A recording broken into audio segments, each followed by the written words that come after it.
Ready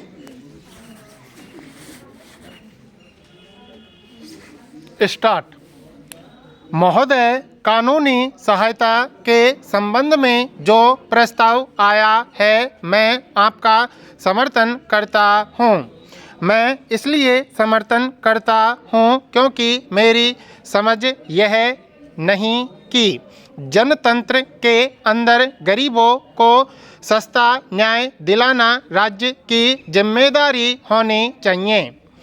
लेकिन आज़ादी के 35 वर्ष के बाद भी देखने को यह मिलता है कि आज भी लोगों को महंगी दर पर न्याय मिलता है। गरीबों का कचहरियों में पहुंचना और सस्ता न्याय पाना एक असंभव सी बात है। अगर सही मायने में देखा जाए तो सुप्रीम कोर्ट में जितने भी मामले हैं 99% मामले अमीरों के बीच में ही हैं। हाई कोर्ट की भी हालत करीब करीब उसी तरह की है और जिला कोर्ट की भी हालत उसी तरह की है। इसका क्या अर्थ यह लगाया जाए कि देश के अंदर गरीबों पर कोई जुल्म और अत्याचार नहीं होता है जिससे वे कोई मामला हाई कोर्ट में या सुप्रीम कोर्ट में या जिला कोर्ट में या उसके नीचे नहीं लाते? ऐसी बात नहीं है। कारण यह है कि न्याय इतना महंगा है कि उनके लिए यह संभव नहीं है कि वे अपना मामला इन कचहरियों में ला सकें और लाने में जो खर्च होता है उसे वहन करना, बर्दाश्त करना उनकी आर्थिक शक्ति से परे की बात है।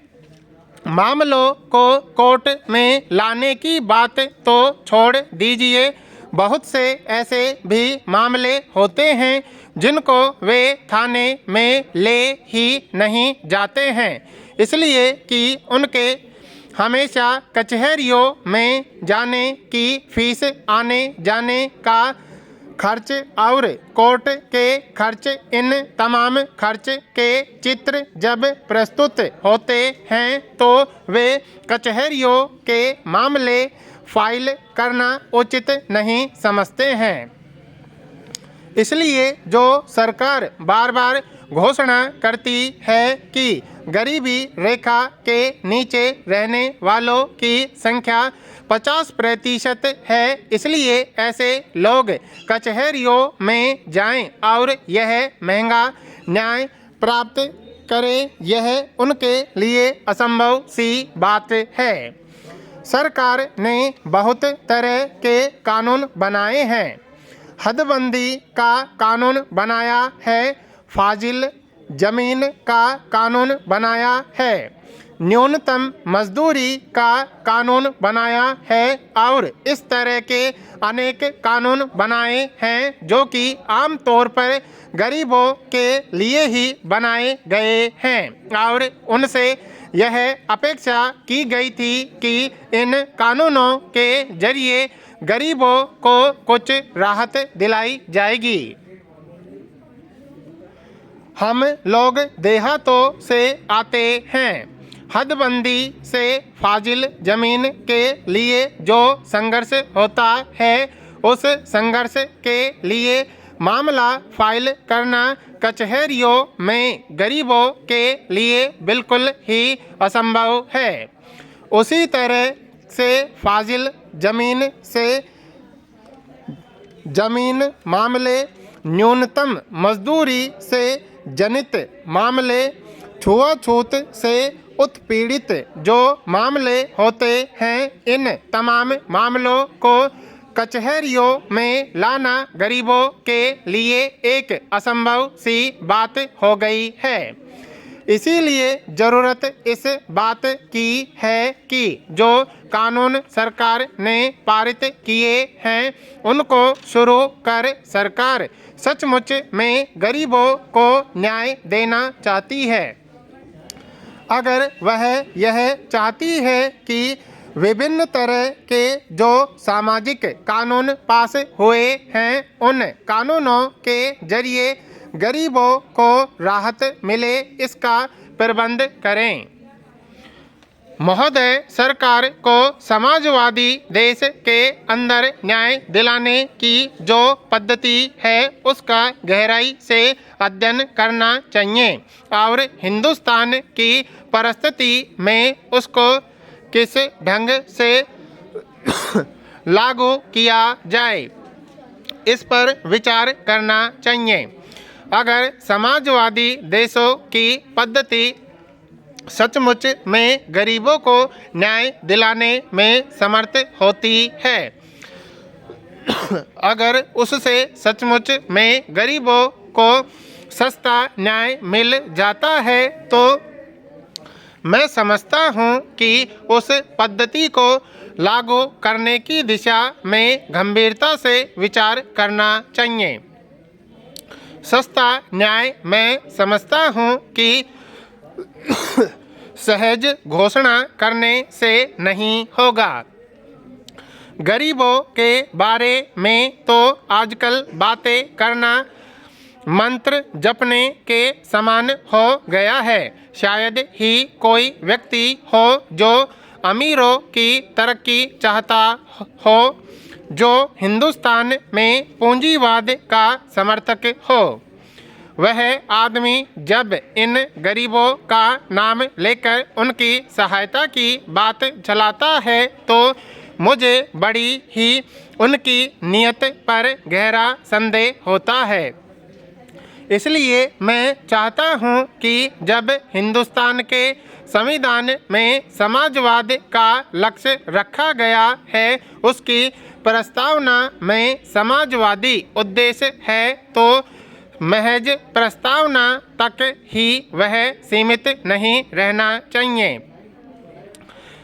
मित्रा जी ने कहा कि दूसरी ओर बहुत से सेक्शन ऐसे हैं जहां सस्ता न्याय देने की दिशा में संविधान में कुछ संशोधन किया गया है।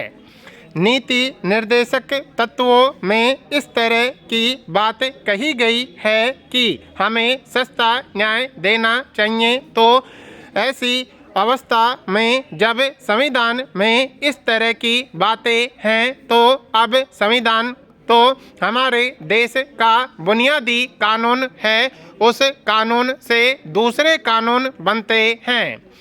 ऐसी अवस्था में दूसरे कानूनों को बनाना ताकि गरीब लोगों को सस्ता न्याय मिल सके, इस संबंध में जरूरी है। मैं एक बात और कहकर अपनी बात समाप्त करूंगा और वह यह कि CRPC में सरकार ने एक प्रावधान किया था कि मामला जो फाइल होगा थाने के अंदर और अनुसंधान जो थाने के अंदर होगा, उसमें गांव से जो लोग जाएंगे गवाही देने के लिए, उनको यात्रा भत्ता दिया जाएगा। यह CRPC का संशोधन था और मुझे स्मरण है 1972 या 1974 में हुआ था और इस तरह का प्रावधान वहाँ किया गया था।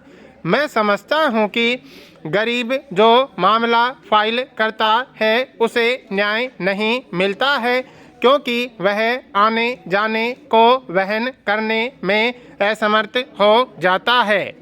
मैं सरकार से जानना चाहता हूं कि CRPC में जो इस प्रकार का प्रावधान किया गया है, क्या सरकार ने उसके लिए कोई उचित प्रावधान किया है, ताकि लोग अगर थाने में जाएं अनुसंधान के लिए, थाने में गवाही देने के लिए जाएं, तो उनको इस तरह की सुविधा मिल सके। इस तरह की क्या सरकार ने कोई व्यवस्था की है? महोदय, मैं आपके प्रति बहुत आभारी हूँ कि आपने बोलने का समय दिया। यह प्रस्ताव गरीबों से संबंधित है। कानून मंत्री जी भी यहाँ बैठे हुए हैं। मैं कानून मंत्री जी को धन्यवाद देता हूँ कि गरीबों को कानूनी सहायता देने का उन्होंने प्रावधान किया।